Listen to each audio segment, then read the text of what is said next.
یہ بات ہے مدینے کی۔ رقت عيناي شوقا ولطيبة ذرفت عشقا۔ کیا آپ جانتے ہیں کہ مدینہ کیسے قائم ہوا؟ کیا آپ کو معلوم ہے کہ مدینہ کیسے بسا؟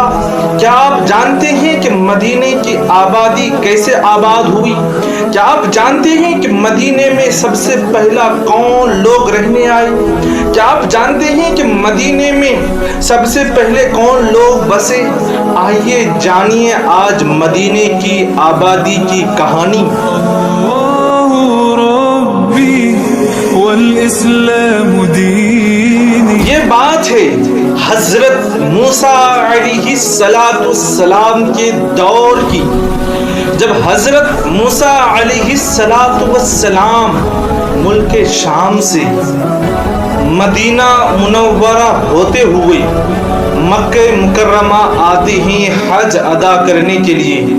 یاد رہے کہ اللہ تبارک و تعالیٰ کے کم و بیش ہر نبی نے اپنی زندگی میں حج ادا کیے، تو جب حضرت موسیٰ علیہ السلام ملک شام سے اپنی قوم کے ساتھ مدینہ منورہ ہوتے ہوئے مکہ مکرمہ آیا، حج ادا کیا، تو جب حضرت موسیٰ علیہ السلام حج ادا کر کے جب واپس ملک شام جا رہے تھے، تو زمینی راستے سے اگر آپ اس دور میں بھی آپ مکہ مکرمہ سے ملک شام جانا چاہو گے تو آپ کو مدینہ منورہ ہوتے ہوئے جانا پڑے گا۔ تو حضرت موسیٰ علیہ السلام حج ادا کرنے کے بعد جب واپس اپنے گھر ملک شام جانے لگے، تو راستے میں جب مدینہ منورہ کی سرحد آیا، جب مدینہ منورہ کی سرزمین آیا، تو اللہ کے نبی حضرت موسیٰ علیہ السلام نے اپنے چپل اتار لی۔ تو چپل اتارنے کے بعد حضرت موسیٰ علیہ السلام آگے چلتے گئے، تو تھوڑی دیر چلنے کے بعد حضرت موسیٰ علیہ السلام آرام فرمانے کے لیے ایک جگہ میں تشریف رکھے۔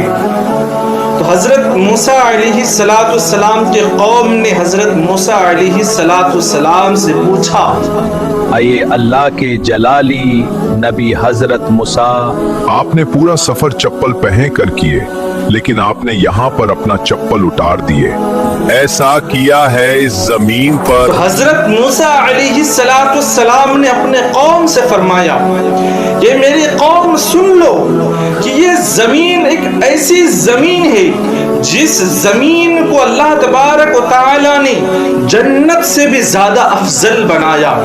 جنت بھی اس جگہ کے سامنے کچھ نہیں ہے۔ یہ وہ جگہ ہے جہاں پر اللہ کے آخری نبی حضرت محمد مصطفیٰ صلی اللہ علیہ وسلم آرام فرما ہوں گے، یہ ان کا ہجرت گاہ ہوگا، یہ زمین ان کی مسکن بنے گی۔ تو حضرت موسیٰ علیہ السلام کی قوم فرمانے لگے، بیدی مامون، اے اللہ کے نبی حضرت موسیٰ، جب یہ جگہ اتنی فضیلت والی ہے تو ہمیں یہاں پر رہنے کی اجازت دیں۔ پھر حضرت موسیٰ علیہ السلام کے قوم وہاں پر دھیرے دھیرے بسنے لگے، وہاں پر دھیرے دھیرے آباد ہونے لگے۔ یار ہم لوگ کتنے خوش نصیب ہیں کہ ہم لوگ وہاں رہیں گے جہاں پر اللہ پاک کے آخری نبی آئیں گے۔ پھر اس کے کچھ سالوں بعد، چند سالوں بعد یمن میں ایک سیلاب آتا ہے،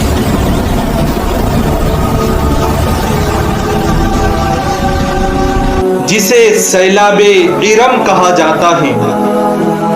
تو اس سیلاب میں یمن کے کچھ قبائل بہت ہی زیادہ تباہ و برباد ہو گئی، جن کی سب کچھ ختم ہو گیا تھا۔